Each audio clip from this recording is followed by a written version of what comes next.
Well, my musical career started in Memphis, Tennessee at Treadwell High School. We formed a group called the Gentrys. We had a million-seller record called Keep On Dancing, Keep On Doing the Jerk.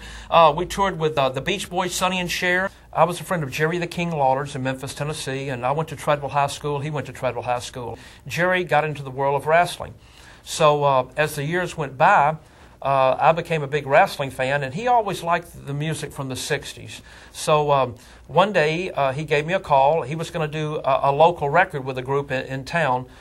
So they asked me would I like to sing backup on this particular song. So Jerry and I got together, and he said, you know, Jimmy, you were a great athlete in school. You know, you played baseball and basketball and football. And he said, every week we play softball. He goes, would you like to come out and play? So I started playing softball with him on Sunday. One thing led to another. He said, you know, I know you do the music for us and everything else, but would you like to maybe manage me? And I thought, oh my gosh, it was a dream come true for me because I'd always loved professional wrestling. So I started managing Jerry the King Lawler. Was the first guy I ever really managed. So that's how I really got into the wrestling business, was through Jerry Lawler. I've managed the Honky Tonk Man, the Hart Foundation, which is Bret Hart, Jim the Anvil Neidhart, the Rougeau brothers, Raymond Rougeau, and of course Jacques Rougeau, and also managed Jacques is the Mountie. I had King Kong Bundy. I had Terry Funk and Dory Funk. Ted DiBiase, Irwin R. Shyster. I've managed the Nasty Boys. I mean, it's just been so many.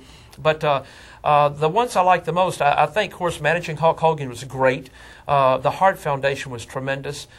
Some of the people that we like to go against was, of course, the British Bulldogs. The Bulldogs always loved to play ribs on everybody. I mean, the first time Jerry Lawler first came up to the WWF, his crown was sitting in the dressing room. And I can't say they were really responsible for it, but somebody went and took a poop in Jerry's crown. When Jerry got ready to go to the ring and looked into it, of course, he couldn't wear it out there. But, you know, to this day, nobody knows who it was. Was it the Bulldogs? Was it the Hart Foundation? Was it Kurt Hennig? You know, I guess maybe one day when wrestling finally closes the curtain on the final chapter, maybe whoever did it will come out and tell the truth. There's so many crazy things that I've done in professional wrestling. Of course, when I was in New York with the WWF, I dressed up as Peggy Sue with Honky Tonk Man against George the Animal Steel, which he proceeded to rip my bra off, my pantyhose off, so that was kind of crazy.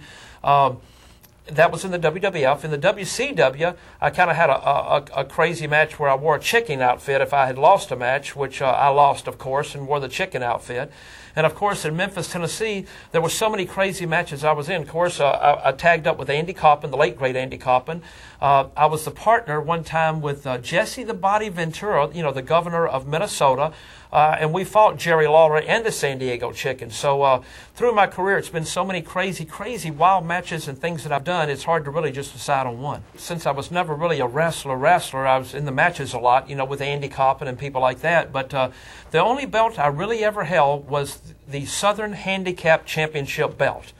And I guess the reason why they call it a handicap belt, because if you ever saw me in the ring and wrestle, you would know. I mean, I don't know how to drop an arm lock or drop kick or anything else. You know, I've always just been able to just go in there and kind of freelance. My favorite move was running, because by me not being a great athlete or a professional wrestler, my feet was probably my greatest asset, because when I got into trouble, whether it was fighting Jerry the King Lawler or Handsome Jimmy Valiant or any of the guys in Memphis, or even going up against Hulk Hogan or Bret Hart after our Jimmy Hart had turned on him with the First Family, it was feet don't fail me now. That was my great thing about me. I was really quick in the ring, able to get in and out of the ring, stay away from trouble. One of my all-time matches in Memphis, Tennessee was Jackie Fargo. You know, Jackie Fargo was such a legend back then, and Jerry Lawler and I both grew up watching Jackie Fargo, so I think the match I had against Jackie Fargo will always stand out in my mind. By the way, he beat me about 20 seconds. You know, he wrapped me up like a pretzel. You know, so